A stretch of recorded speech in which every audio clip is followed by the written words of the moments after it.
Awesome. Well, thanks everyone, and welcome to V-GovCon Live with Varetta Huggins. And I hope everyone's having a fantabulous day today. And thanks for joining us tonight. And we've got a lot to cover tonight, so I'm going to go straight into it. So we're talking tonight about opportunities for small disadvantaged businesses and any partners that want to partner with small and disadvantaged businesses. So a lot to cover again. And first thing we're going to start talking about is HR 3684. If you haven't heard, this is a law. And it says here down here, it became law last year. And what this is basically covering, it's the Infrastructure Investment and Jobs Act. So this is what we call law, regulation, mandate. It means that Congress has authorized this and there's money involved in this law.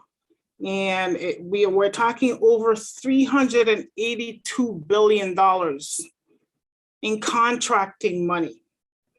And that's to be spent between the fiscal years of 2022 to 2026. And on the left, I have some information as to what is involved in this act. What are some of the money going to? And I list out some of the different things that they're planning to do. I will tell you, I've gone through some of this and it's a lot.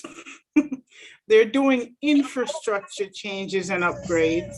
They're planning to have more clean environment. So they're trying to tackle climate change.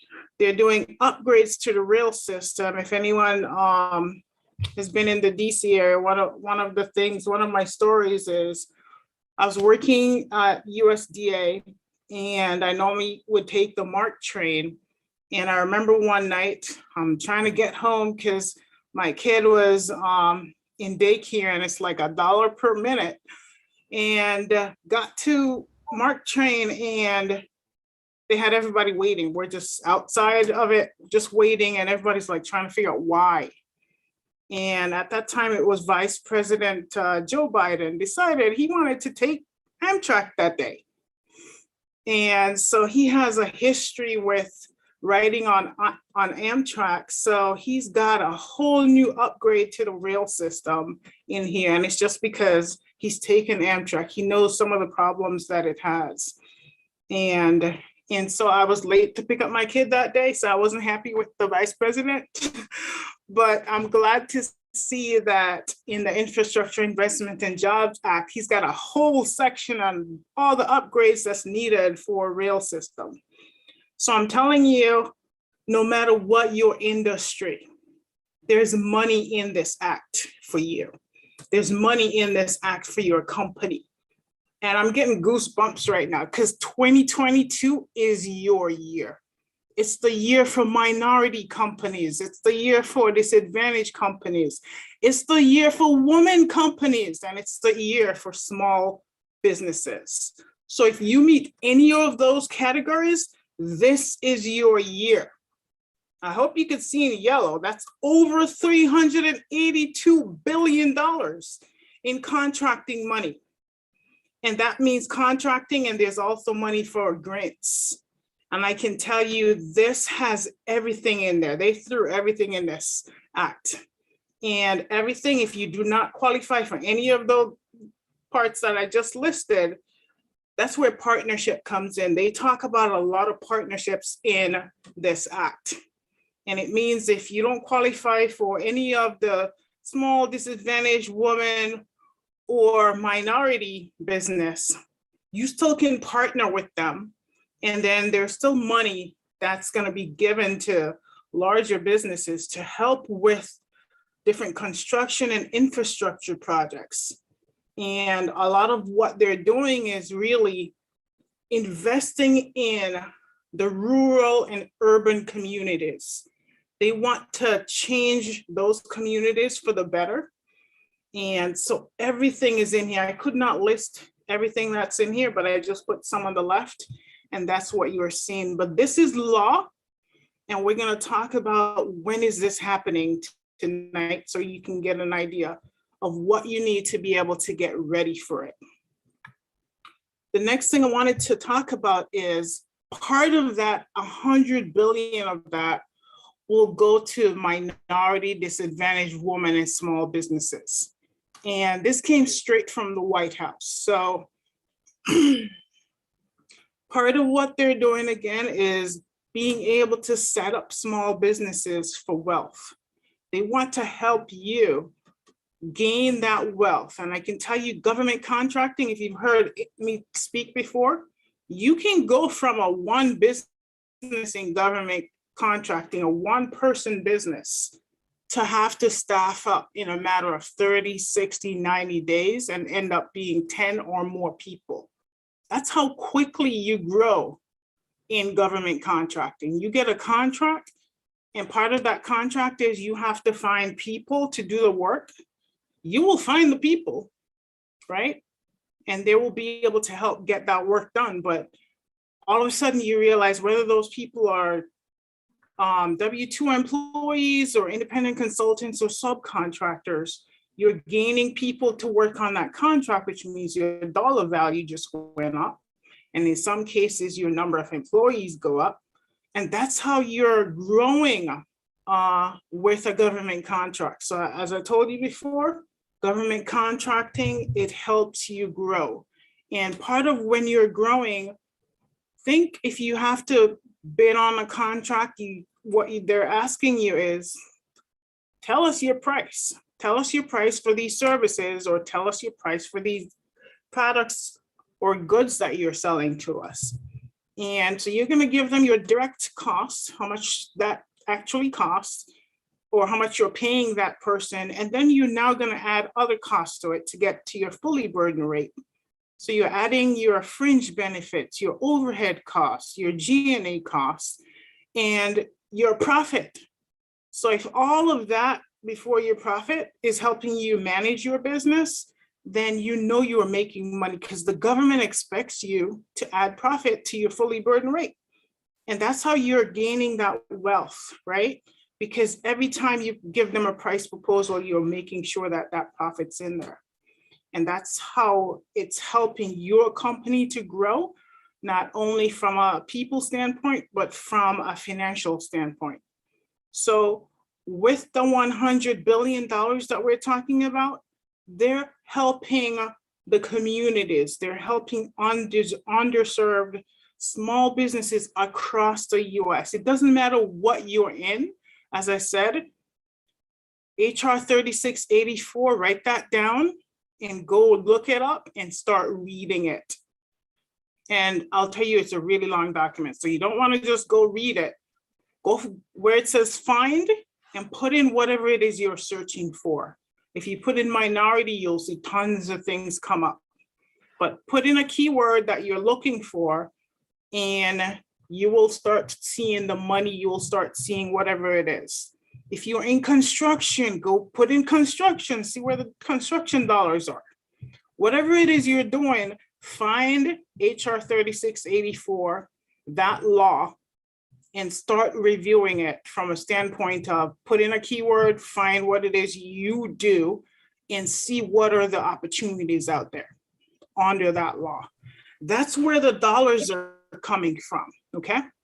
So again, here we're talking about over 100 billion. This is additional money. So think whatever it is that they normally would give the small disadvantaged businesses every year, they're adding 100 billion to it between now, which is 2022, and up to 2026. So that's an additional 100 billion to be able to help make sure these contracts are going to small minority disadvantaged women businesses. Again, folks, this is your year. If you haven't done any government contracting before, you do not want 2022 to pass you by and you didn't put your foot in there. The Biden administration is breaking down walls to be able to help minority, small, disadvantaged women-owned businesses. So again, take these opportunities seriously. They might not come back again after this. There's another 31 billion. And this is to help you succeed and grow. So they're helping from the financial perspective. So they're making sure you're getting access to capital. Folks, I'm telling you, I've been up in Congress. Years and years I've gone to Congress just for this reason alone. I've spoken to Ben Cardin, Congressman Ben Cardin, some other folks from Maryland. We've met with other folks where we help push different agendas to be able to get them signed into law. And it was just access to capital. I'm sure some of you were able to gain that access through EIDL and PPP. And it's only because we're in a pandemic, right? Before that, were you able to get some of these loans from the banks? The answer was no. That's why we need this access to capital. That's why we need this $31 billion extra. Why? Because now they're saying they're going to help us gain the access to capital. You know what's the most frustrating part in government contracting? You have a contract in your hand, you're ready to go, you got the people ready. And then you're like, oh shoot, how am I going to pay these people in the next, 15 days, right? So it's making sure you get access to that capital. You get a contract, but you're not getting paid until you send in that invoice. In most cases, those folks have to work up to 30 days or whatever the ending of the month is before you can send in your first invoice. If you got payroll between then or after, you're doing net 30 with the government. In a lot of cases, I could tell you they pay earlier than that, but you still have to make payroll. How are you going to make payroll if you haven't gotten your first paycheck from that contract yet? And that's why access to capital is so critical, because you need that money to be able to help fund your contract, to help make payroll, to help get the equipment, to help get that office space in the location the government wants you to put your PMO office, right? To help get the products from the vendor who you're purchasing them to be able to give them to the government, right? So you need the access to capital before, in some cases, you even get that contract, because you want to make sure you have that money ready for when that contract's hit, you're ready to go, right? So access to capital is key, and it's going to help you. So they're putting over $31 billion for minority businesses to be able to gain that access to capital, okay? And there's also money in grants. So if you don't know the difference between government contracting and grant, think government contracting is for-profit companies. You bid on requirements government put out, and hopefully if 5 companies bid, one of those companies is going to get the award. Grants, it's different. Grant, you are working in your community in some way to help make your community better. So the government has money set aside for that program. You apply for the money. Notice I'm putting my hand out. The government gives you that money, and you pretty much have that money to work with to be able to help your community. And you can get more funds every year. You just got to provide whatever reporting requirements that they have. So it's a different dynamic, but at the end of the day, government's giving you money, right? And so it's helping your business grow, whether it's government contracting or grants. And I will tell you, grants have way more money than government contracting. So if you have a nonprofit, that's where the grant comes in. You get government grants. If you have a for-profit company, then it's all about government contracting, okay? All right, so the next thing here is who can qualify for these? I pulled these terminologies directly out of HR 3684 so that everyone on here can understand where you fit in, where your company fits in, right? So when they talk about a minority business enterprise, they're talking about companies that is not less than 51% owned by one or more socially or economically disadvantaged individual. And those individuals have to be managing the daily operations of that company. So I can tell you, I qualified here. We're an 8A company. My company's an 8A. So we had to go through this qualification to be able to get our 8A certification. So that's part of being a disadvantaged company. Now, if you look on the right, where it talks about socially or economically disadvantaged individual. So those individuals, an individual who has been subjected to racial or ethnic prejudice or cultural bias because of the identity of the individual as a member of a group. And then over on the left, it gives you the different groups: Black or African American, Hispanic or Latino, American Indian or Alaska Native, Asian, Native Hawaiian, or other Pacific Islander. And then the last one talks about a member of a group that the agency determines is a socially disadvantaged group eligible to receive assistance. Now, if you're not sure what that means, if you go over on the right top, it talks about underrepresented groups. So women, if you're a woman and you didn't qualify for any of the ones I just talked about, you still qualify as socially disadvantaged. If you're a veteran and you didn't fall into any of the categories I just mentioned, you still qualify. So I hope that helps you determine where you are, if you are part of this socially and economically disadvantaged individual. And again, 51% or more, okay? So that's one of the things you have to determine, because they will qualify you first to determine if you can gain that contract, if you can gain that grant. They want to know, do you qualify? Do you meet the qualifications first? Once you do, I'm telling you folks, that's where the money is. So if you have not figured out as a company, let's say you're like, hey, Varetta, I'm qualified. What do I do after that? Your company has to meet the qualifications. And SBA have different programs that they do for that. We'll talk.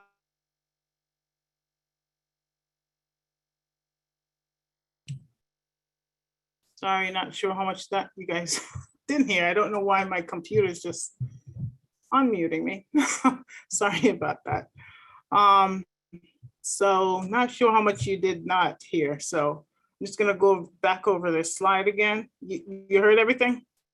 Okay. Yeah, the only thing I need to know what the law was again is HR. Can you say that again? HR 36. There you go. Somebody wrote it down. Awesome. Okay, I'm sorry. Cut out again. No, repeat the one, Varetta. Repeat the question. What I was saying, we didn't hear you. Go ahead. HR 3684. The question was, what was the... No, something else you said that's right at the time, but we couldn't hear you either. Go ahead. So I'm not sure where I got cut off, but what I was saying is you have to qualify under one of these. Once you qualify, as a person, you now have to qualify as a business. So think if you're fall under the socially or economically disadvantaged individual, now you can take that and work based on your business. That business has to be 51% owned by one or more socially or economically disadvantaged individuals. So if you're looking at that number, let's say you've got 3 people in that company, and it's, and I'm coming up with the number, 33% each. If 2 of them fall under the socially disadvantaged, then that business now qualifies as a socially or economically disadvantaged business. And now you can take that and start working on some of the certifications. You will need the certifications to be able to go after that money. So for you to be able to qualify and go after the minority disadvantaged woman or small business enterprise contracting dollars or grant dollars, your company have to be certified. And we'll talk about that later. I have a question. Sure, Franco. I believe I qualify being Latin, and also I have an LLC corporation, but my business is insurance. I insure. How would that be able to help people in how would I be able to get a piece for my marketing and so on and so forth Great as an question. insurance broker? Sure, great question. One of the things that they're trying to do is in the rural communities and urban communities that are underrepresented, there are a lot of communities across the US who, whether it's they're socially or economically disadvantaged in those areas, they're trying to raise up those areas. They're trying to upgrade those areas. So a lot of the money that I saw that falls under the minority is that they're trying to have companies come in that would be able to offer different services, different products that will bring those communities up. And that's why I'm saying go read that HR 3684. There's a lot in there, but think no matter what industry you're in, some of this money will be able to fall into your industry. Because at the end of the day, the Biden administration really wants to be able to take these communities and raise them up from the standard they are at. And if you know anything about the Greenwood situation, it's all of that stems from that, where they're really trying across the US to take those underrepresented areas and trying to add value to those areas, add money to those areas, add new infrastructure to those areas, add new homes to those areas, offer new community services to those areas. So insurance more than likely will be one of the things that they will need to be able to add in those communities. But great question. I have a question. Thank you. This is Juan Laporte. I just have like 8 minutes because I have to jump to another call at 6:30. May I ask a question before? Okay, I have a television and my TV is serving the minority, because you know that if you do your research, you will find out we don't have that many television owned by minority. We are on the Roku platform. But my question to you, since January, we've been showing a lot of vaccination for free because we have it from the ad console. That's where we got our advertising to show to people, to encourage people to go out to take the vaccine. Every time I try to get something, they always shut me down. They always say, okay, you're not qualified, I don't have it. So what specific do you think I can look out for my TV? Because right now I am one man been working on a television station 24/7 and I need to hire new people. Okay, so I would say definitely you want to start working on some of these certifications because that's where the money is going to, they're pumping the money into these businesses, and it's minority businesses, disadvantaged businesses, women and small. So if you qualify, definitely you want to go after those certifications. And once you get those certifications, I can tell you right now, I know for a fact there's healthcare money in the minority buckets already. So if you're talking about COVID money, there are COVID money in the minority buckets. So that should not be a problem. So is that including the SBE certification? Like if you're getting first dibs at everything basically that you can touch? So there's buckets of money in these whether it's minority, disadvantaged, women and small, and they've got money reserved only for those businesses. You just have to, when you go ask for that money, you have to be already qualified as a business. So you've got to have those certifications ready to go. I do have one with the US, I think USB, Black by Business by Black. I do have a certification with them as a minority. Okay, so that's good. That's good. That's good. All right, let me finish up this presentation and then I'll open it up for more questions. Thanks, Ronald. All right. Yeah, 5 minutes to go. I have a I have a question. Samantha?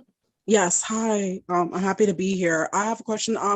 I just registered an EIN for my business, and so I don't have a certified LLC or anything like that. Would I be qualified for these grants and these type of money that's being given to minority businesses, women, etc.? Good question. You Yeah. do qualify once you meet the socially and economically disadvantaged individual. Now you have to take your company and start certifying the company. Okay. Okay. I see a lot of other people have questions. Let me finish the presentation and then I'll open it up for more questions. So here we've got so if you're asking, when is this money available? That's the next question, right? That you want to ask. When can you start receiving this money? Right now, we're in our third CR, continuing resolution, and what that means, if you ever heard of government shutting down, a CR is basically saying, hey, they haven't passed the full budget yet, but let's sign a continuing resolution for X number of days or months until we get that full year budget or several year budget passed. So we're in our third one, mainly because they just did this again, the CR again in December. So the next one ends Friday, March 11th. And what that means is we're waiting for the budget to be approved. And we're talking about fiscal year 2022.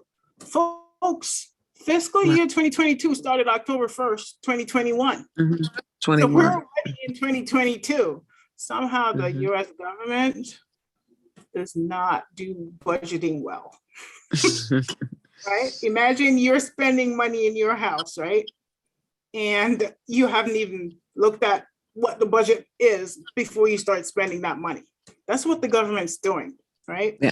Mhm. And so they're behind in their budget approval process. And we're just waiting for the president to sign that into law, which means he has to sign the approved budget. Once the approved budget gets signed, then all new money can be spent. It's dispersed. Mhm. Yes, so we're waiting for that to happen for the 382.9 billion from HR 3684 to be approved. So any new spending, you cannot have any new spending happening during a CR. CR is basically continuing what was already approved, right? So that's what we're waiting on. And I'm telling you folks, if this get pushed past March 11th again, we're still going to be in this waiting mode, okay? So we want them to approve that budget so you can start getting access to the money that is there ready for you guys. And the best places to find this is on sam.gov, and I'll go over this. So sam.gov is the best place to find these opportunities. Grants.gov if you're interested in grants only. Now at the federal level, when we talk about certifications, we're talking about the Woman-Owned Small Business certification, and you could also qualify for economically disadvantaged woman-owned small business. If you're a veteran, we're talking about applying for the veteran-owned small business or service-disabled veteran-owned small business. And then there's certifications such as HubZone or 8A, and those are at the federal level. At the state level, which is where I will tell everybody to start at your state and local level. Those are the easiest ones to get. And it helps you to get all the documents you need to get those now at the federal level. So state level, minority business enterprise, disadvantaged business enterprise, woman business enterprise, small business enterprise. Those are at your state and local level. And so you might find that if you're in Florida, the city of Orlando might do it differently to the state of Florida. And that might mean you might even have at a county level where you've got to do it at a county level before you even get to the state level. Terry, go ahead. Right. With the small business woman owned, would all apply? the MBE, DBE, WBE, and SBE? No, you have to qualify for each one of those. Oh, I have to qualify for each one. Yes. Okay. I'll give you an example. So my company, we qualify for minority, and it's just because I fall into the skin Yes. category. Right? Okay. And woman, because I'm a female, and my company is Yes. 100% woman owned. Then Which we're a is- small business, so we also qualify for SBE. Okay. Now, in some areas, we qualify for the DBE because we're disadvantaged because we're a woman, right? Yes. Because Yes. we're a minority. Correct. So those are some of the certifications that you can figure out how you qualify, you the Okay. individual, and now Right. go and do those certifications at your state, local, county, or city government Correct. level. Mm-hmm. Does Correct. that make- Yes, it does, because the disadvantage is depending on your zone and what's going on in your area, if you would have that disadvantage or not. But the other three, I would. I do think I will that one, but mainly I have a cleaning business. I provide laborers to construction sites. Awesome. So I started out cleaning, but then when I started doing more construction work, I enjoyed that more. So now I provide laborers to construction sites. There you So go. I'm trying to get in more on that side. And I am in a couple of federal buildings and under the Davis Beacon locality pay. So I am involved with that, but I want to be involved from the beginning. Okay. Not coming on as providing labor for what's needed on the job site. Awesome. Mhm. All right, so where other places that you can search can be the agency website that you're targeting. So if you're at the city level, at the county level, go check their websites. Because once this money is approved at the federal level, it flows down to the state, which then flows down to the county, which then flows down to the city. So that's your local government down there. They all get that part of that money. So want you to understand how the money's flowing, to know that wherever you are in the United States, there's going to be money in one of these buckets just waiting for you. You just got to make sure you are certified. Okay. And then the last thing I wanted to talk about here, if you guys are on LinkedIn, federal government, local government, state government, they're on LinkedIn. Go update your LinkedIn profile. Make sure it's business professional, and make sure whatever it is you're selling, it's all over your LinkedIn page, right? Because now they know who you are. And I'll tell you, several times this has happened to me, so I know it is happening. If you set up a meeting with a government folk, they will go check you out on LinkedIn. Now, that means you can go check them out on LinkedIn. And a lot of times when new opportunities are coming out, the agency you're targeting, they're going to send something on LinkedIn saying, hey, folks, vendors out there, this new minority contract, we're putting this on the street tomorrow, just letting you all know it's coming tomorrow. So they might give you advance notice that it's coming through social media, through LinkedIn.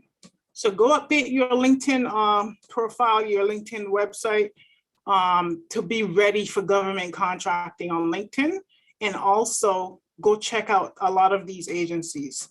I don't know how many different LinkedIn offers. We've got folks coming on LinkedIn, government folks that I've met that have built relationships that turn into contracts. So I'm telling you folks, use your LinkedIn. It's mostly professional, so please keep it at the professional level. And that's how you are making those relationships, because government contracting is all about relationships. The more relationship you have in an agency, the more contract more than likely you will get, because you know folks there and they trust your brand and they know who you are and they know how to contact you, right? But at the end of the day, if they know what services you provide and they see you on LinkedIn, they're like, hey, you know what? We need that construction crew to come in. Hey, I saw somebody on LinkedIn. Let me go check them out. Oh, you know what? They provide these services. Let me contact her, right? So I want you guys to think about that. I know some of you are like, oh, I don't even have time for social media. Find time for LinkedIn. again, it's not like Facebook and all these other things. You got to keep doing it every day. Just have it ready to go for when you need it. All right, and I think the last thing I have here, so just be ready is what I'm saying. The offer I have here, and Haley's gonna send this out. So if you're in one of these categories and you're like, hey, Varetta, I think one person said, hey, I'm ready, started my EIN, but I'm not qualified yet. I haven't gone through the process yet. So we do different types of strategy sessions. With this one, we're focused more on those who qualify for minority, disadvantaged women or small business. And during the session, what we'll be doing is understanding what the requirements are. So I'll go into that in detail. What is the requirement if you want to qualify for a minority-owned business? What are some of the things that you need to complete? What are some of the forms? What are some of the documents you need to submit? So we'll go through a little more detail as to what those are. And we're gonna help you be able to go after that. So with that, we're offering a strategy session. It ends on the 28th. So this will be the Mdwsbe strategy session, and it will be a group strategy session. We placed 3 of them out there. So find, and again, about 30 minutes after this session tonight, you'll get a link to this in your inbox, so you'll be able to click on that. And I think Haley is sharing that with you on the chat also. So you'll be able to click on that, find out more, and see if that's something you're interested in.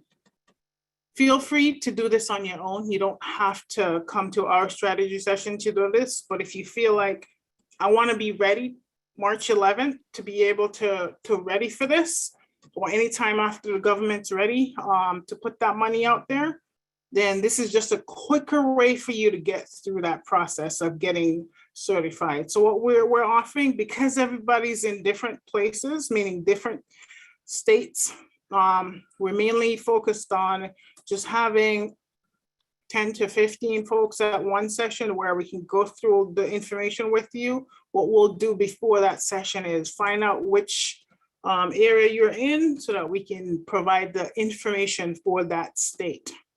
So during the session, we'll provide the information on how you go about getting all this. Okay, and so the last thing here is, and I'll go back to the HR 3684. So that's it for tonight. We're gonna open it for questions. So I'm gonna go back to this so we can stay here. So I'm opening it for questions. I see some hands raised, so we'll start there. And then I'll open it. Haley, go ahead.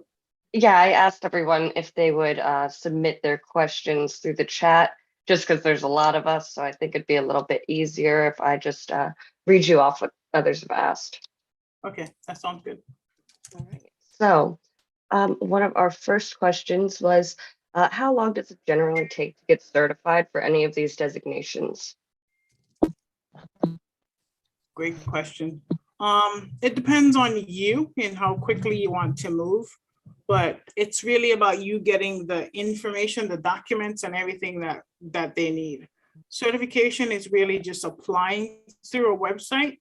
So once you have all the documents, you're just uploading them. Sessions that we've done in the past, we will have a session with folks where during that session, we're having them put all their documents in a folder. And there are some of the documents where it has to be a blank page because if you don't meet that requirement, they still need you to upload something. So in some cases, we're saying, create a blank document for you to do that. So in one day, you can go to the tool and be able to upload everything. Now, the time after that, it's depending on which organization. So I'll use woman-owned small business as an example. You go through a qualifier where you choose a third-party company to be able to do that with. And once you complete their process, they send you a certification or a letter. And from that, you now need to take that to SBA's website, do another upload.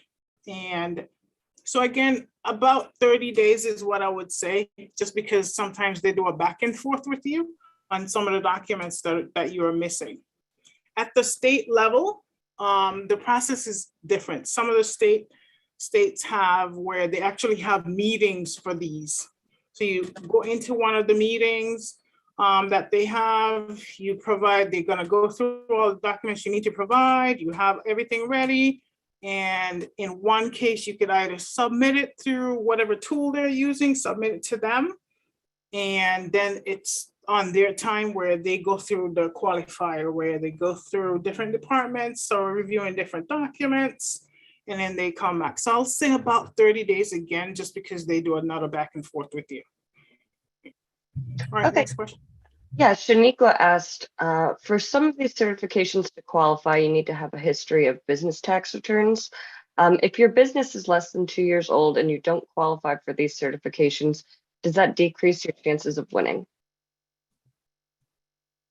Are you talking about for certifying as one of these, or are you talking about getting a contract? For certifying. So if you're seeking to be certified, some of the process to complete the process requires you to have filed a tax return. So if a business is in its infant stage and they have not yet filed a tax return, therefore you're not able to qualify for the certifications, does not having those certifications decrease your chances of winning a government bid for this money that we're talking about? I would say yes, it decreases it, but then you still can partner with a company that already has those certifications. So that would be my thing to you. I would say is you might not be able to prime an opportunity, but you can still sub, not meeting those qualification as yet. In some cases, you can basically let them know, hey, I'm waiting on my tax return. So in some cases they're lenient, but again, they take every case differently. So it depends on which agency you're working with. Great. Then the next question comes from Ann Smith. She said, does this strategy provide the step-by-step guide to completing the paperwork, referring to the strategy session? It provides you with the documentation that you're gonna need to be able to so let's say you're working on your MBE. What are the documents do you need to provide those? There's some documents that you'll know, hey, yes, I have all these documents, but then it depends on what your answers are to some of the questions. So in one case, they might say, it might be a generic question and you might think that, oh, I don't meet that. So I answered no for that and that's it, but they still want you to upload something. So it's understanding what are the evidence documents that you still have to provide. So those are some of the things that we're going through. So it takes a little more time. So we go through in a meeting. If we realize that we don't have enough time, we'll schedule another meeting after that. Crystal Grant asked, or said, the Women's Chamber of Commerce states that we should choose one certification or the other, not both, as far as women-owned and disadvantaged women-owned certs go. Is there a reason for that? Yes. So what they say is if you qualify for economically disadvantaged women-owned, which means you meet all the women-owned small business qualifications, but you're making less than $750,000. If you qualify for that, then you go for the economically disadvantaged women-owned. If you do not qualify for EDWSB, then you go for WSB. A great question. Right, Servi asked, can the government buy my product, his product being import coffee, grounds and beans? Is that something that the government would be interested in purchasing? The US government is the world's #1 buyer of goods and services. They buy any and everything as long as it's legal. So yes, they buy coffee, because guess what? Military drinks coffee too. Right? And just think everything you have in your house today, the military needs, right? Because they're on base, they've got military, they've got medical facilities. So just think, I was looking at, I think it was the prison, and they were doing an inventory of things that they needed, and they had everything in there. The guy I was working with on that, he was doing I think fish, and we saw fish, we saw beans, we saw milk, just everything they needed in there. So military, prisons, just name it. If there's a lot of government folks are in one building or one area, everything you have at home they need. And when it comes to food products, believe me, they need it. Doesn't matter what it is you're selling in terms of food. Just think they do events. They've got cafeterias. So they need all that food coming in because they need that to be able to making sure that they're feeding the population of folks. And I've worked at USDA, and I'll tell you that building, it was holding over 10,000 people per day. Guess what? They had to feed those people, so there were cafeterias everywhere. But yes, they will buy anything when it comes to food products, but great question. Gianna Bradley asked, or said, I'm certified in the state of New Jersey for a small business enterprise and minority-owned women business enterprise, and I'm in the process of applying to work with Port Authority of New Jersey and New York. They're asking for minutes and amendments for our business. We don't have that, so what do you suggest I do? Great question. You write up a minutes, and if it's you and you alone, make sure you put all that on there. You attended the meeting. My accountant did this for one of his clients. He told him, I want you to go in the mirror, look at yourself and say, hey, we're having a meeting. And then after that, meeting adjourned. And then you just go right up that you did have a meeting with yourself and provide the meeting agenda, whatever you talked about. And then the minutes says, this is what we discussed. I attended, and provide that. But a lot of times, a lot of small businesses struggle with this one because you are a chief everything officer. And a lot of times you don't realize that, hey, if I'm the only one for the company, I'm the only partner, I'm the only CEO, the only president, yes, you can have a meeting with yourself and just document it that you had a meeting. All right, next is Charles King. He said, I'm certified via VA as a veteran disadvantaged business. I'm trying to partner with Primes, but I want to get the other certifications via Small Business Association. I'm also a minority. Do you think it's best to have all those certifications? Great question. I asked this same question to, and I think it was SBA. I also asked it to USDA, someone at USDA when I went for one of their matchmaking sessions. And they said, Varetta, if you qualify for all, go get all, because at the state level, they use the MBE, the DBE, the SBE, the WBE. You cannot go to the federal level with those. They're not going to accept them, right? They want to use WOSBE, right? They want to use 80 at the federal level. So you would realize your county might say, hey, these are the certifications, the minority certifications we use. Your state might say, no, I need you to go get this one over here. You go to the federal, they might say, no, I need you to go get the WSB. They all are pretty much doing the same thing, but they just want different things. So yes, go get all that you qualify for, and know that it makes your capability statement looks very good. It stands out. But it also helps you because you now will be in several databases. You're going to be in the state database. They're going to send you opportunities. They're going to be at the city and the county level. They're going to send you opportunities because you're in their database. You're going to be at the federal level. They're going to send you opportunities. So you're getting opportunities from all these just because you're in their databases. So yes, go get all that you qualify for. The next question, I'm sorry if I mispronounced the name, it's from Eluzis, who asked how to become a subcontractor with other contractors. Great question. Subcontracting is basically you're working with a prime contractor who first either already have a contract in place and they're looking to fill positions, or they already have a contract in place and they need subcontractors to help provide different parts of the contract. So those are great to go after. In terms of how do you find them, it would be based on where you want to look.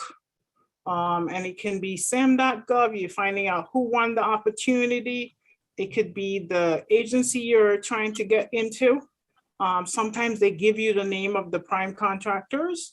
It could be at the local level. It could be a friend who says, hey, so-and-so just got a contract. I know what you do. They need people to do that kind of work. So it's all different ways you can get those. But the best ones are when you know the person and they offer you, whether it's a teaming arrangement or for you to be a subcontractor with them and you guys are bidding together on that opportunity. But the other way I would suggest is, and it depends on if you're in services, you can put your resume out there. And once you get those calls, just let them know I can only do a corp to corp. And what that means is you're going to become a subcontractor or independent consultant under your company. All right. Tariq asked, how do we get access to fund for going after 450 million in a R3 in Puerto Rico project? How do you get access to funds for going after funds? Okay. Yeah. Great question. So I talked about part of the money is going to be able to give you access to capital, Tariq. So what that means for you is once the money is funded, once the budget is passed, they're going to have different financial institutions working for small businesses to give you the access to capital you need. And I can tell you there are different, and make sure you start off by going to a .gov website. The .gov website is going to give you the list of financial partners that they recommend. And it might be one in your area, it might be one far from you, but trust the information if it's on a .gov website. So that's a government website, and they should be able to give you access. It's kind of like HUD. You go to HUD and they give you access to lenders that you can use to be able to get a mortgage for your company, to be able to get a mortgage for a house. So those are, make sure it's a .gov website and find the partner. But again, the money has to be approved and the budget has to be passed. All right. The next question comes from Amlaset. She said, as a project manager professional in technical services, what are best practices marketing to procurement officers? Also, for commodities with little upfront monies, what creative solutions or best practices work fronting supplies until the net 30 invoices paid? Kind of a double question there. Okay, Do you want me to reread the first? Yeah, please reread the first. Yeah. So, what are the best practices marketing to procurement officers? Capability statement. Get your capability statement completed. That is the first thing that you're using to be able to market your company to different agencies, and put everything that you do on there. We call the first page your 6C page, where you're covering 6 things that start with a C. And then on the back, you're going to put other things that you want to include on there. But at the end of the day, if they want to give you a contract, how are they going to, which contracting vehicle they're going to give it to you under? So you want to include whether it's simplified acquisition threshold.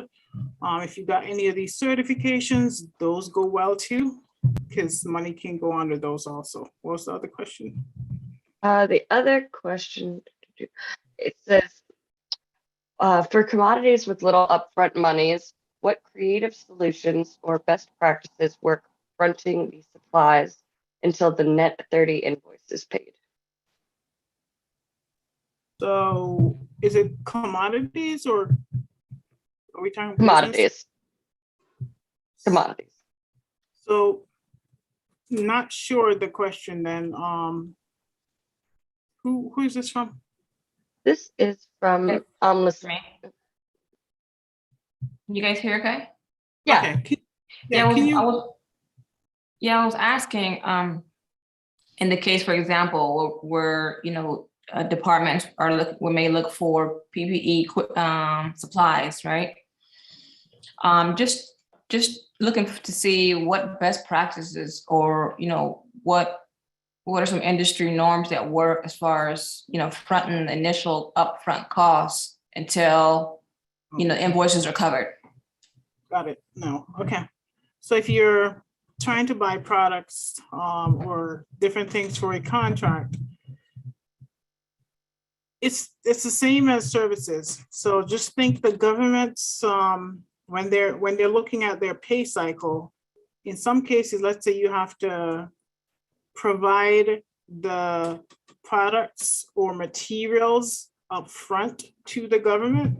And they might say they're gonna pay you net whatever after, or X number of days after delivery. You have to go buy those products or materials from a vendor. So there are different financial companies. And again, going back to the access to capital, that was one of the biggest problems that we saw with government contracting, because the government expects you to have, in case of services, being able to have people work probably up to 60 days before you get paid from the government. Because if they work 30 days, after 30 days, you're able to invoice the government. And then that will be a net 30 before you actually get paid. So you have to figure out, how do I get the money I need, access to that capital, to be able to fund these projects, these contracts, before my first paycheck comes in from the government. There are, and I would say banks, depends on your relationship. The community banks are better to work with. So if you have a community bank, those are options. Go to sba.gov. They have options on there for different access to capital. They even have lenders in your area. They have a whole list of lenders that they recommend you work with. And they provide that to you. We've done factoring in the past, where we found a financial institution that would factor our invoice, but at the end of the day, you would have had to have an invoice for that to happen. And then it's all about if you have reserves. So if you've got money sitting in a bank somewhere, a lot of times small businesses don't have that up front. And that's why we've been lobbying Congress to help with the access to capital issue. And again, this money, the HR 3684, they're gonna add money just for that purpose, for us to be able to have that. But in terms of what you're asking, if you haven't done EIDL, that's a good place to start. Banks, financial institutions that will be able to help, and then family and friends who's got that kind of money just sitting there waiting for somebody to invest. And so those are some of the thoughts that come to mind. All right, we probably have time for one or two more questions, but anybody else whose question wasn't answered, I'll share my email so you can send those to me. From Felicia Shankin, she said, my company is economically disadvantaged, women-owned, small business certified. Where do I go to find information for admin services and training? Should I use a NAICS code or keywords? Yes, admin and training, 541. Thought I had that number in my head, that NAICS code in my head. Is it 430? It will be the training NAICS code that I would suggest. The admin NAICS code can come on to 541-611 NAICS code. You could also put in keyword search, go to sam.gov is where I would send you. And I think keywords and NAICS codes both work, right? Okay. Anything else?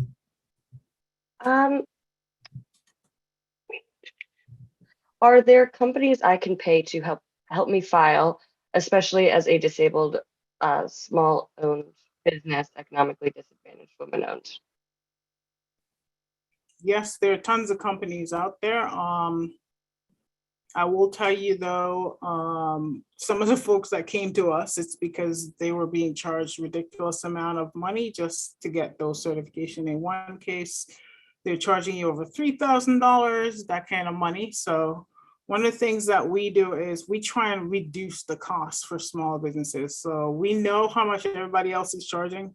It doesn't make sense. A lot of times the government site you're going to, they will allow you whatever registration you're doing, it's free.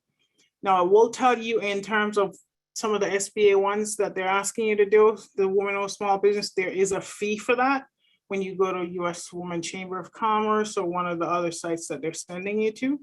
But it's a fee just to get through that registration stuff. In terms of fees for getting all your documents and everything together, what we do, and again, that's why we're offering the strategy session, just to be able to help you get all those documents, get everything ready, because we know that's the main challenge. Once you understand the process of how you get all your documents ready, all you have to do now is go to the website and upload them. So we help you with that process for a minimal charge. And I think right now, if you attend the strategy session that we have, that fee is about $375. But I will tell you, yes, there are other places you can go for that, but it will be thousands of dollars that they're asking you to be able to help you with that. All right, I think we're done in terms of time. Thanks everyone for joining us tonight. And our next session, we're going to be talking about grants, the opportunities.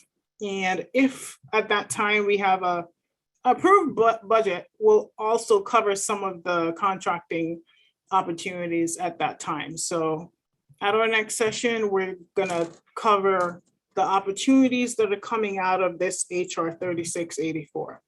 So join us again next time. And because we're in February, it's gonna be the same date next time. So March 22nd. At 6 p.m. Join us again and make sure you sign up for that. Thanks, everybody. Thanks for calling in. Enjoy the rest.